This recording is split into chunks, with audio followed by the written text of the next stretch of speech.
Abdul Kul Shayuat Biwa Samus Shil Pa Timtata. Begin all things by first using the all. Greetings, I am Nikisha Howell. Also, my indigenous appellation is Hadassah Zadik El. And this is the White Female Challenge number 7, my first video introducing to this truth. Okay?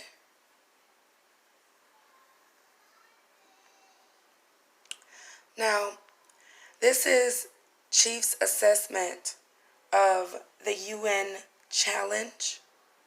Now, there is a questionnaire going on. The United Nations questionnaire from the UN independent expert on the promotion of the democratic and equitable international order on the impact of economic and financial policies, especially those of the World Bank and International Monetary Fund, on a democratic and equitable international order. Okay? There are many answers to this questionnaire. One of the answers to this questionnaire,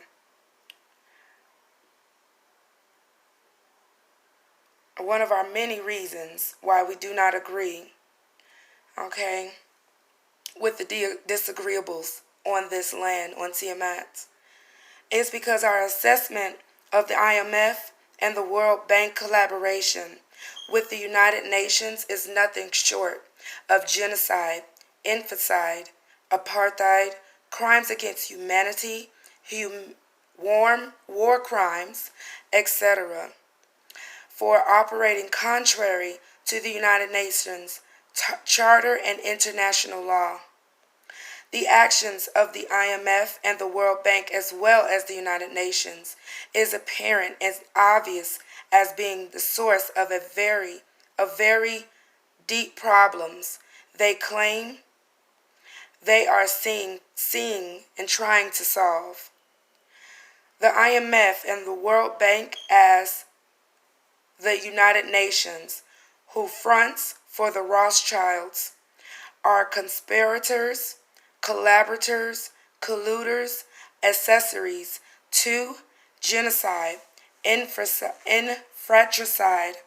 rape, forced assimilation, fratricide, apartheid, crimes against humanity, war crimes, and all other international law, treaties, and conventions that they signed in support of the IMF and the World Bank, as well as the United Nations, who fronts for the Rothschilds, are guilty of violating all laws and treaties and convention of the United Nations and international law as provided by the following evidence. Now, this is a quote, okay? The quote says, "We economic hitmen have really been the ones responsible for this first truly global empire, and we work many ways. But perhaps the most common is that we will identify a country that has resources that our corporations covet, like oil, and then arrange a huge loan for that country from the World Bank or one of its sister organizations. But the money never actually goes to the country. Instead, it goes to our big corporations to build infrastructure projects in that country, power plants, industrial parks, ports, things which benefit a few rich people in that country in addition to our corporations, but really don't help the majority of people at all. However, those people, the whole country is left holding huge debt. It's such a big debt they can't repay it. And it's from the plan, and that's from the plan. If they can't repay it, and so at some point the economic hitmen go back to them and say, listen, you owe us a lot of money, can't pay your debt, so sell your oil real cheap to our oil companies, allow us to build a military base in your country, or send troops in support of ours to some place in the world like Iraq, or vote us on the next UN vote. To have their electric utility companies privatized and their water and sewage system privatized. That's sold to U.S. corporations or other multinational corporations. So that's a whole mushrooming thing, and it's so typical of the IMF and the World Bank work. They just put a country in debt. It's such a big debt, they can't pay it, and when you offer to refinance that debt and pay even more interest, you demand this quid pro quo, which you call a conditionality or good governance, which means basically they got to sell off their resources, including many of their social,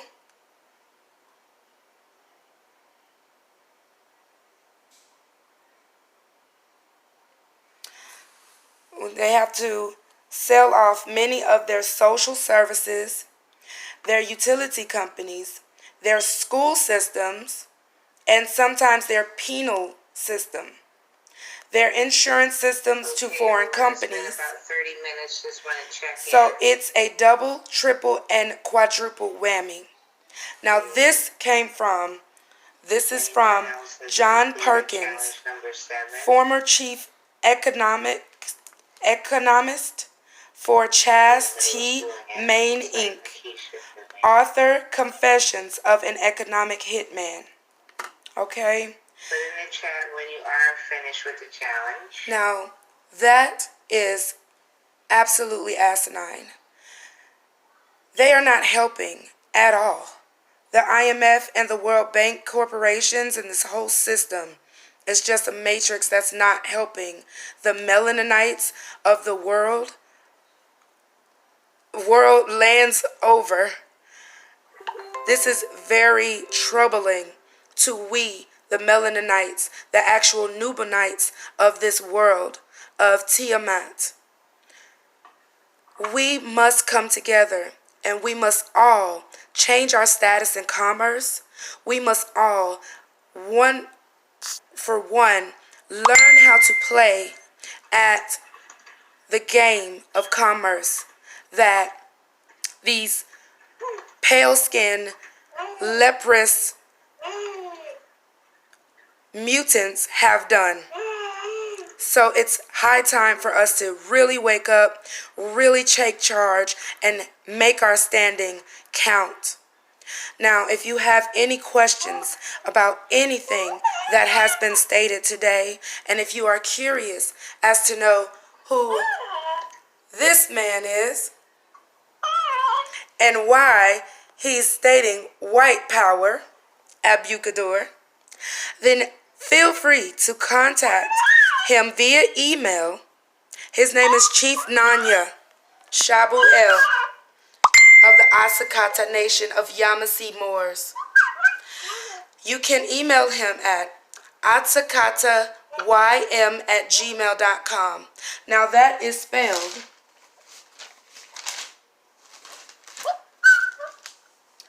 ATSIKHATAYM@gmail.com. You let them know that you are interested in trying to see what's going on. And you also let them know that you would like to view and see a lot of the things that Chief and Saw has been doing. All right. This is the White Female Challenge number 7. I am Hadassah Zadik El, and Abukador Abukadur, Abukadur, white power.